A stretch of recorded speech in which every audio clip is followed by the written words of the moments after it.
What's going on, fam? It's your girl Yoga by Biola here with a new YouTube video.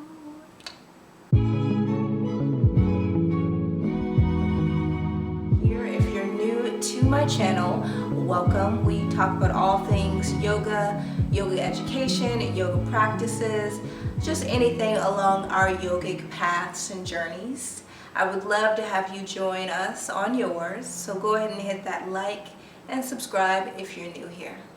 If you have ever hit any body part up against a pillar or a rail, and then days later you rub it or bump it against something, and you're like, wow, that really hurts, but you didn't realize it was there because it didn't create a bruise, that is what it's like uncovering racial trauma. Good to see everyone and happy new week. I don't know when I'm launching this. This might be Monday, this might be Tuesday, because last week, my editing lagged. But whatever day it is, happy something. So today you'll notice I'm not on the mat. We are doing Dharma talk, and I want to incorporate more of these videos onto my channel because the yogic path or yogic journey is so much more than asana. It's so much more than the physical postures. So I'm sure you're wondering, why is this video named Dharma Talk, and what does Dharma actually mean? Well, Dharma is a Sanskrit term that basically translates to your natural life's path. Why this is in relation to uncovering racial trauma, because my Dharma is being influenced, my current natural path is being influenced by me uncovering my racial trauma. So let me provide some context as to what brought me here. Many of y'all know my background is Nigerian American. I'm first generation Nigerian American, so my family was born in Nigeria, although I was born in the States, specifically in Atlanta, Georgia. When I was around 9 years old, my family relocated to Washington. So I grew up in majority all white spaces, or predominantly white spaces. When we moved to Washington State from Atlanta, race was constantly coming up.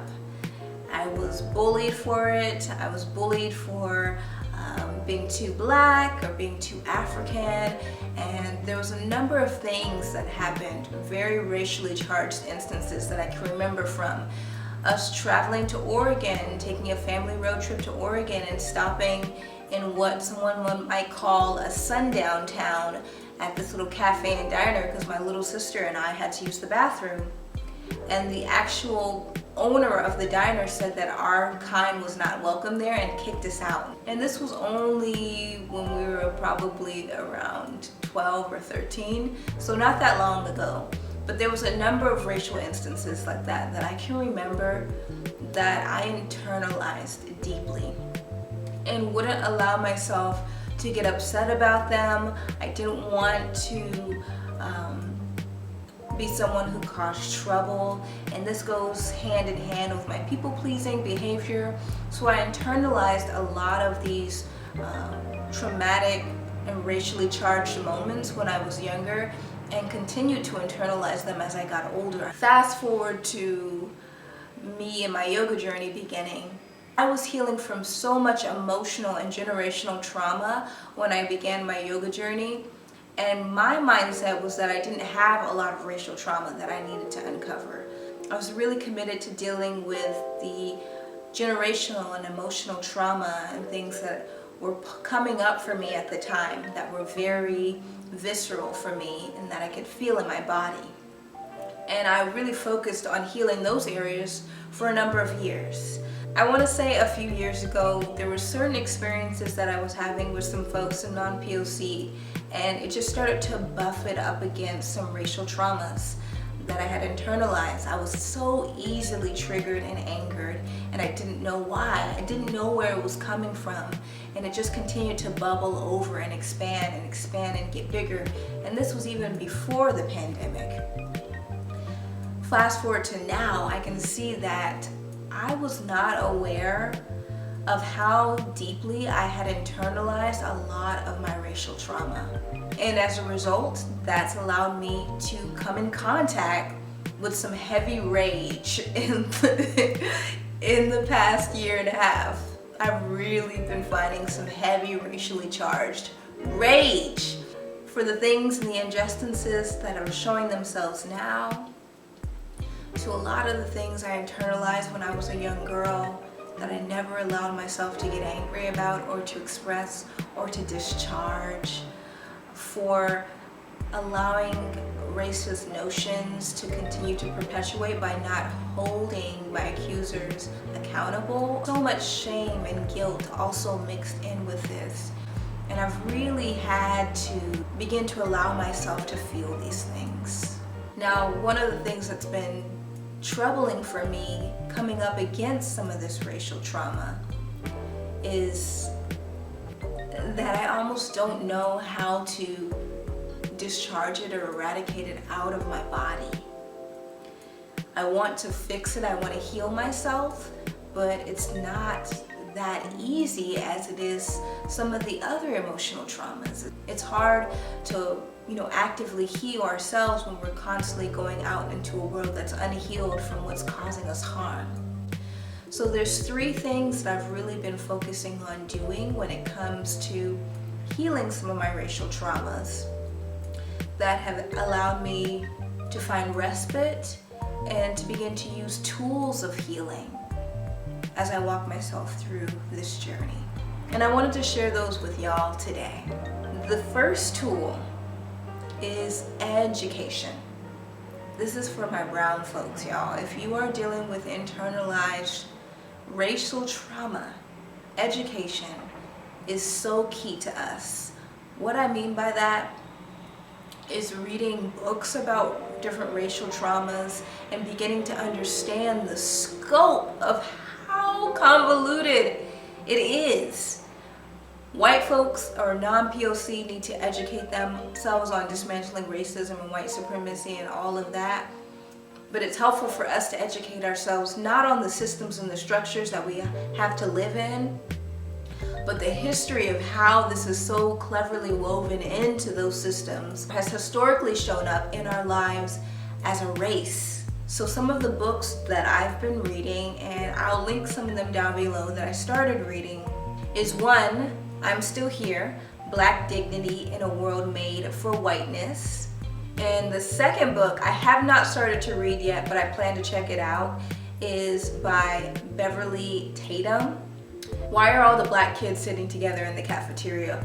I'm just really excited to read these books to kind of unweave some of the narratives and more so learn some of the narratives of the internalized racial trauma that I'm dealing with from other Black and brown people who are experiencing the same thing. The second tool is therapy. When I first began practicing yoga several years ago, and I was utilizing it to specifically heal sexual, generational, and emotional trauma. Even though it took me years, I was able to develop the tools to self-heal. So I didn't really need a therapist at that time.